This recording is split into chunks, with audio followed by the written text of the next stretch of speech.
Olá. Sabe aquela figura histórica que, assim, parece saída de um romance de aventura, misturando filosofia oriental, supostos milagres e uma influência que, olha, alguns colocam ao lado de gigantes como Marx ou Freud. Ah, sim.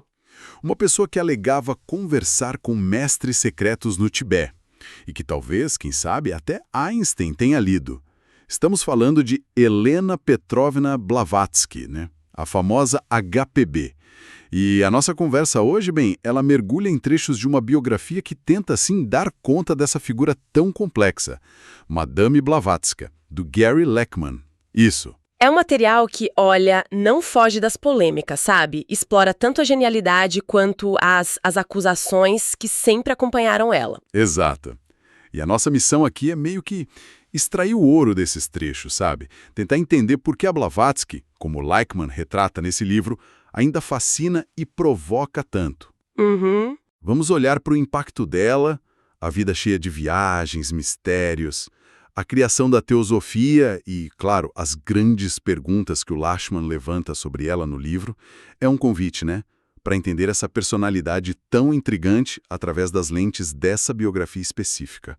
É. E o ponto de partida que o livro apresenta é logo de cara o impacto dela, que foi assim, estrondoso. Não são só nomes como Thomas Edison ou Gandhi que aparecem ligados a ela, ou a teosofia. Que já seria impressionante. Exato, mas a influência se espalha muito mais. O Lachman detalha conexões com a arte abstrata do Kandinsky e com L. Frank Baum, sabe, o criador do Mágico de Oz, que era teosofista. Nossa, e vai além, né? O livro menciona o envolvimento de teosofistas como a Anne Besant na política indiana, ali lado a lado com o Nehru. Isso. Cita músicos como Scrabin, até figuras, assim, inesperadas como o Abner Doubeli, que muita gente associa à invenção do beisebol. Pois é. E tem a história que o Lachman trata com bastante cautela do Einstein ter uma cópia de A Doutrina Secreta. Mesmo sendo um rumor, né? O simples fato de existir, como está documentado no livro, já mostra a aura em torno dela. E essa aura, olha, era cuidadosamente cultivada. Ou talvez só refletisse uma personalidade muito complexa mesmo. Um ponto interessante que o Lachman explora é a relação dela com o próprio passado.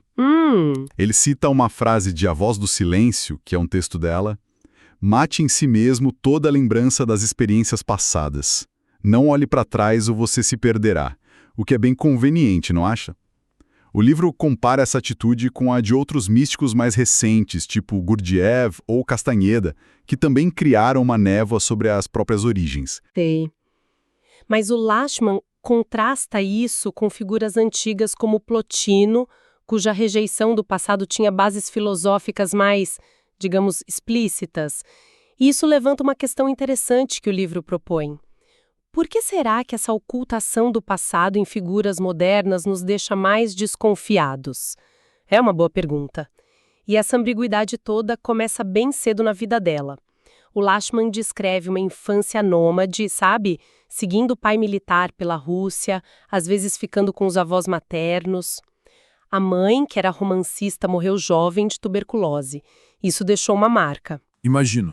Essa instabilidade na infância, segundo a análise do livro, já meio que prenunciava a vida adulta dela, de andarilha constante. E tem um detalhe fascinante que o Lachman destaca. A influência do bisavô materno, o príncipe Pavel do Gurukov. O livro descreve ele como maçom Rosacruz, interessado em alquimia, cabala. Nossa. E ligado a ritos com superiores desconhecidos. Mas o mais importante, a Blavatsky teve acesso à biblioteca esotérica dele na juventude. Exato, e o Lachman sugere que essa exposição precoce foi, assim, fundamental. Ele menciona até manuscritos que falavam da maçonaria buscando refúgio no Tibete, uma ideia que, né, se tornaria central para Blavatsky mais tarde. O livro estabelece essa conexão como uma possível semente para as futuras doutrinas e alegações dela. Interessante. O livro também tenta contextualizar a personalidade dela dentro de uma ideia meio etérea, né? De alma russa. Cita autoras que falam sobre a intensidade espiritual russa, aquela busca quase desesperada por Deus, por sentido. Uhum. Aplica até o conceito do Hermann Hesse, do homem russo, que abraça extremos e é santo e pecador ao mesmo tempo, a própria Blavatsky. Isso ajuda a entender a eterna pergunta que o Lachmann explora no livro. Ela era uma guru genial ou uma fraude elaborada?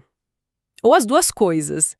E ele introduz também o conceito de Yurotstovo, que seria algo como ser tolo por amor a Cristo, uma tradição meio russa de aceitar humilhações como um desafio ao mundo material, sabe? O Lachmann sugere que traços dessa tradição podem ser vistos na maneira como a Blavatsky lidava com as críticas, com as controvérsias. É um ângulo cultural interessante que a biografia oferece para a gente entender a complexidade dela. E falando em complexidade, aos 17 anos vem o casamento com Nikifor Blavatsky, um homem bem mais velho. O Lachmann explora as várias versões sobre o porquê disso, né? Sim, um mistério. Foi rebeldia juvenil, pressão da família, ou a versão mais calculista da própria HPB de que ela queria usar o marido para acessar conhecimentos ocultos. O livro deixa em aberto. Pois é. E o livro enfatiza muito a alegação dela, que ela manteve a vida toda, de que o casamento nunca foi consumado. Ela usou aquela imagem forte de ter um vulcão no cérebro e uma geleira no sopé. Essa frase é a última. É marcante, né? Lachmann menciona que ela chegou a buscar atestados médicos mais tarde para provar a virgindade. Isso mostra o quanto essa afirmação era importante para a imagem que ela construía de si mesma. Mas o casamento em si durou pouquíssimo tempo. A fuga dela, como Lachmann descreve, é quase cinematográfica. Totalmente. Tentativas frustradas, recusa em consumar o casamento e, finalmente, uma escapada espetacular, despistando a família e os criados, convencendo um capitão inglês a levá-la escondida num navio para Constantinopla. Uma virada de página, assim, radical. Totalmente. E a partir daí, a vida dela, segundo os relatos que o Lachmann compila, vira uma busca incessante por conhecimento esotérico pelo mundo. Egito, onde ela teria conhecido o mago copta, o Paulus Metalmon, talvez a inspiração para um dos mestres dela. Pode ser. Europa, Américas. O Lachmann tenta traçar esse roteiro, embora ele admita que a cronologia e os detalhes são muitas vezes nebulosos, sabe? E baseados principalmente nos próprios relatos da HPB. O livro não foge de pontos polêmicos dessa época, né? Como a acusação de uso de haxixe no Cairo. Exato. Ele apresenta os relatos contraditórios, a falta de provas mais concretas, contextualiza o uso da substância em certos círculos da época, mas também a própria advertência posterior da Blavatsky contra o uso de drogas. É mais uma daquelas ambiguidades que o Lachmann expõe tão bem no livro. Entendi. Depois de muitas andanças, tem um período que ela volta para a Rússia, e aí, segundo o livro, fenômenos estranhos começam a acontecer ao redor dela, batidas, objetos se movendo, coisas assim. Tipo poltergeist? Isso. E ela também sofre um acidente grave de cavalo, entra em coma. O Lachmann descreve isso como uma espécie de doença criativa da qual ela teria emergido com maior controle dos seus supostos poderes psíquicos. Nossa. E um dos episódios mais, inacreditáveis narrados no livro, a alegação dela de ter lutado ao lado do Garibaldi, na Itália, em 1867. Essa história é demais. Sendo gravemente ferida, deixada como morta. Verdade. Exagero, o Lachmann apresenta o relato, né? Faz parte da lenda extraordinária que a própria Blavatsky ajudou a construir sobre si mesma. Com certeza. Mas talvez nenhuma alegação seja tão central e controversa quanto a de ter passado anos no Tibete, recebendo ensinamentos secretos diretamente de mestres ou Mahatmas, como Moria e Kuchumi. Ah, o Tibete. O Lachmann dedica bastante espaço a isso no livro, reconhecendo que é um pilar fundamental da história dela. E ele faz um bom trabalho em mostrar os dois lados que a pesquisa apresenta sobre isso, certo? Não fica só numa versão. Exatamente. Por um lado, ele aponta a falta de testemunhas independentes, o ceticismo dos críticos que acham impossível ela ter passado despercebida lá por tanto tempo. Compreensível. Mas, por outro lado, Lachmann compila evidências que, de certa forma, apoiariam a versão dela. Relatos de tentativas de entrada no Tibete, testemunhos indiretos sobre uma mulher branca misteriosa na região naquela época. E também o respeito que figuras importantes como D.T. Suzuki tinham por A Voz do Silêncio, um livro que ela afirmava ter origem tibetana. Entenda. Então o livro não crava uma resposta. Não, de forma alguma. Ela alegou ter estudado com os mestres perto de Shigatse, aprendido uma língua mística chamada Senzar e memorizado textos sagrados que formariam a base das obras principais dela.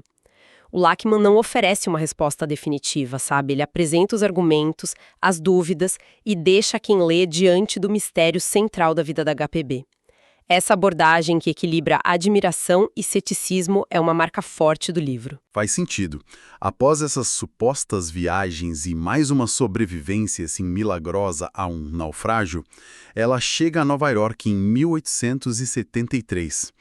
O Lachmann descreve as dificuldades iniciais, né? Vida modesta, até o encontro crucial com o coronel Henry Steele Olcott. Isso. O Olcott era um jornalista e advogado que estava investigando fenômenos espíritas que estavam muito em voga na época, né? Sim, era a febre do momento. E a Blavatsky o impressionou profundamente. Supostamente ela produzia manifestações diferentes das usuais, mais complexas, talvez. Essa parceria, junto com outros interessados como William Judge, levou à fundação da Sociedade Teosófica em 1875. E o nome? O Lachmann conta a história curiosa de como o nome Teosofia surgiu quase por acaso, numa consulta a um dicionário durante uma reunião. Bem espontâneo. Que legal.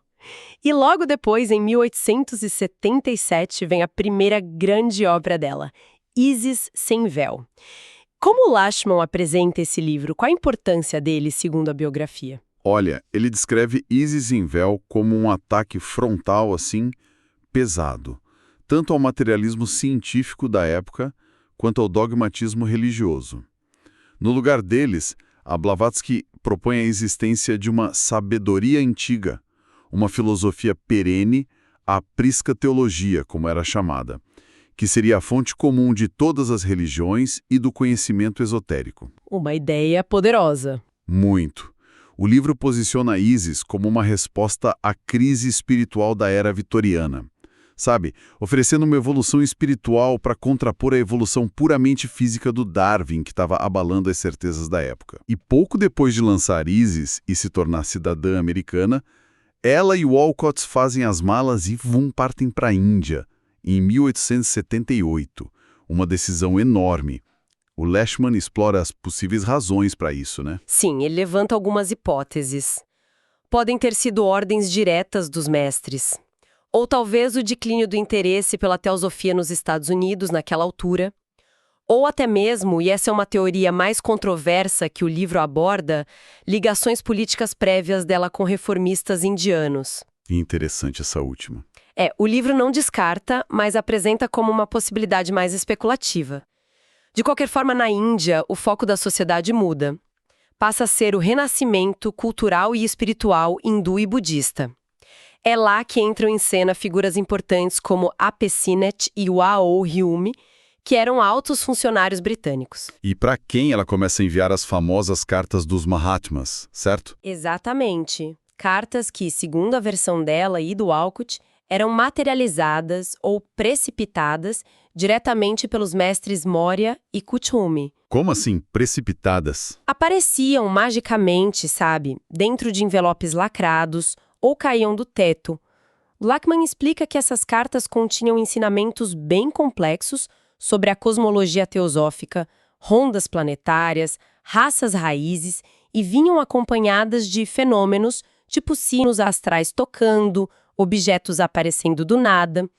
É um período de grande atividade e muito mistério, como o livro descreve. Uau! Enquanto isso, o Olcott se torna uma figura heróica no Ceilão, atual Sri Lanka, pelo trabalho dele de revitalização do budismo. O Lachmann detalha bem essa parte da história, mostrando o impacto prático da teosofia na região, incluindo curas que o Olcott realizava através de mesmerismo, uma técnica tipo hipnose. Mas essa fase de sucesso na Índia não dura para sempre, né?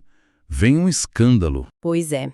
O caso Coulomb, em 1884. Um casal, Emma e Alexis Coulomb, que trabalhou para Blavatsky na sede em Adyar, a acusa publicamente de fraudar os fenômenos e as cartas. Dizem que ela usava truques, alçapões, compartimentos secretos. Nossa, que acusação grave. Gravíssima.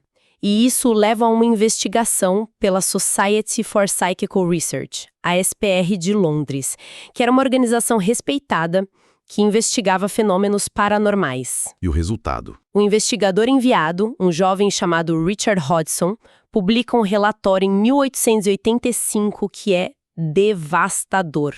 Lachmann o descreve como uma condenação total, chamando a Blavatsky de uma das maiores impostoras da história. O impacto foi imenso e muito negativo para a reputação dela na época. Pesado. Mas aqui entra uma das reviravoltas mais interessantes que o Lachmann apresenta no livro, não é?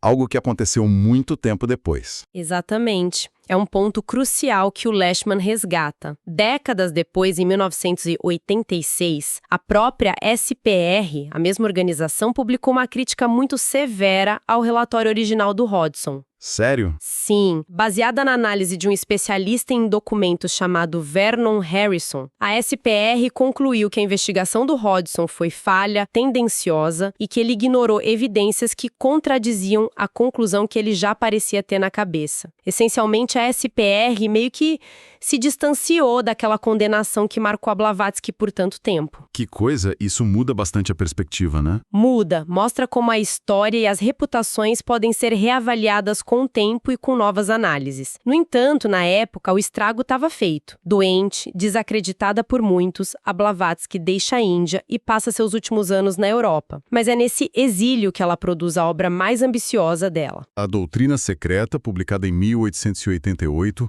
o Lachmann a descreve como monumental, né? Uma tentativa de expor a história oculta do cosmos, da humanidade, baseada num texto antigo e misterioso, o Livro de Dzian, escrito naquela tal língua Senzar. Isso. Claro, o Lachmann reconhece a enorme controvérsia sobre a autenticidade do Livro de Dzian e da língua Senzar. A maioria dos estudiosos hoje os consideram invenções da Blavatsky. Entendo. Mas ele também menciona pesquisadores que buscaram paralelos em textos tântricos, sabe? Mantendo a complexidade do debate sem simplificar. E o livro também aborda um aspecto bem delicado de a doutrina secreta, certo? As teorias sobre as raças raízes, que, bem, estabelece uma hierarquia racial. Como Lachmann trata isso? Dizendo que a própria Blavatsky defendia a fraternidade universal em outros escritos, mas que essas ideias sobre raças, infelizmente, foram depois distorcidas e terrivelmente usadas por ideologias racistas como o nazismo. Ah, sim. Ele também nota que o uso da suástica no selo teosófico original vinha de tradições antigas, indianas principalmente, e não tinha, claro, a conotação sinistra que adquiriu depois com os nazistas. É um ponto importante de esclarecimento que o livro faz. Com certeza. Nos últimos anos dela em Londres, apesar da saúde já bem frágil, ela ainda funda uma revista chamada Lucifer. Nome polêmico. Bem Polêmico para a época, né? Escreve A Chave para a Teosofia, que é um guia mais direto dos ensinamentos, e A Voz do Silêncio. E este último, que é um texto mais poético sobre o caminho do Bodhisattva, o Lachmann destaca que foi muito elogiado por figuras importantes como o D.T. Suzuki e até pelo Dalai Lama. Olha só, e é também nesse período final que ela conhece duas figuras que teriam grande importância no futuro, né? Sim, a Annie Besant, que acaba se tornando a sucessora dela na liderança da Sociedade Teosófica. Uma figura forte também. Muito. E um jovem estudante indiano chamado Mohandas Gandhi. Olha que curioso. O Lachmann documenta que o Gandhi teve seu primeiro contato significativo com o Bhagavad Gita, um texto fundamental do hinduísmo, através de teosofistas em Londres. Conexões surpreendentes que o livro revela. Realmente surpreendente. A Blavatsky morre em Londres em 1891 durante uma epidemia de gripe. O Lachmann menciona as disputas pela sucessão que ocorreram logo depois, dividindo o movimento teosófico que ela criou. E, claro, fica sempre a pergunta sobre os mestres, né? Moria, Kuthumi. A grande questão. Existiram de verdade, foram figuras reais, disfarçadas, como sugere aquela teoria controversa do Kappa ou Johnson que o Lashman apresenta, ligando eles a líderes políticos e reformistas indianos, ou foram criações da mente fértil da Blavatsky. O livro explora essas possibilidades. E termina essa parte com a história triste do Damodar Valankar, né? Um discípulo super devoto que desapareceu em 1885, tentando encontrar os mestres no Tibete. É um lembrete do poder e talvez do perigo dessa busca toda. Que vida, hein? Ler os trechos dessa biografia do Lashman é como montar um quebra-cabeça fascinante e talvez impossível de completar. O Lachmann pinta um retrato que abraça as contradições, sabe? Ele nos apresenta uma figura de conhecimento enciclopédico, carisma magnético, inegável, mas também cercada por acusações de fraude, de mistificações. O livro não entrega respostas fáceis e isso é bom. Concordo. Ele nos deixa com as grandes perguntas. O Tibete aconteceu? Quem eram os mestres? Os fenômenos eram reais? Essa honestidade em apresentar a complexidade sem tomar um partido definitivo é o que torna a leitura tão envolvente, eu acho. Então, no final das contas, o que essa nossa exploração dos trechos do Lachmann nos diz? Talvez a história da Blavatsky, como contada aqui nessa biografia, seja um espelho da nossa própria fascinação pelo mistério, né? Pelo conhecimento que parece estar além do alcance comum. Mesmo com todas as dúvidas e controvérsias que o livro expõe tão bem, por que figuras como ela continuam a nos atrair tanto? Olha, talvez o legado duradouro dela e o que torna a biografia do Lachmann tão interessante de explorar seja justamente essa capacidade de misturar o extraordinário e o questionável de uma forma tão potente, tão única. Ela desafiou as fronteiras entre crença e ceticismo, entre realidade e talvez ilusão. Uma linha tênue. Exatamente. E essa tensão, essa ambiguidade que o livro captura tão bem, é o que continua a nos fazer pensar, a querer entender mais sobre essa mulher e, quem sabe, sobre a nossa própria busca por significado em meio a tantas incertezas. É algo para se refletir, né?